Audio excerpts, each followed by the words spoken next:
রাজ্যের সামগ্রিক শিক্ষা ব্যবস্থায় ব্যাপক অবনমন করেছে এ দাবি করা হচ্ছে বাম ছাত্র সংগঠনগুলির তরফে। দাবিটি বাস্তবিতই তা জানিয়ে দিল কেন্দ্রীয় শিক্ষা মন্ত্রকের সমীক্ষা রিপোর্ট। রাজ্যে বিজেপি সরকার ক্ষমতায় আসার পর শিক্ষা ব্যবস্থায় যে দফা রফা ঘটিয়েছে তার পরিপূর্ণ চিত্র ফুটে উঠেছে শিক্ষা মন্ত্রকের সমীক্ষা রিপোর্টে। প্রায় 2 বছর পর এই সমীক্ষা রিপোর্ট প্রকাশ্যে এসেছে। বৃহস্পতিবার আগরতলার ছাত্র যুব ভবনে আহত সাংবাদিক বৈঠকে এমনই চাঞ্চল্যকর দাবি করা হয়। সাংবাদিক সম্মেলনের নেতৃত্বে ছিলেন এসএফআই রাজ্য সম্পাদক সন্দীপন দেব। কি দাবি সন্দীপনের শুনব। আমাদের কেন্দ্রীয় সরকারের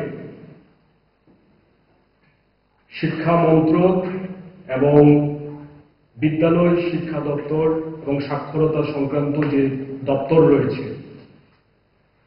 তারা একটি যৌথ সমীক্ষা চালায় বিদ্যালয় শিক্ষা ব্যবস্থার উপর। তার রিপোর্ট প্রকাশ করেছে। 2 বছর পর এই রিপোর্ট মানুষের সামনে এসেছে। Unified district information system for education plus 2023-24, সংক্ষেপে এটাকে UDISE প্লাস বলা হয়ে থাকে।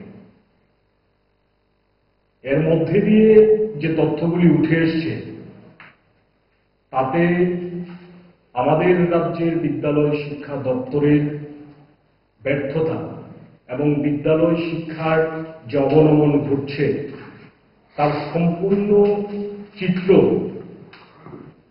প্রস্ফুটিত হয়েছে।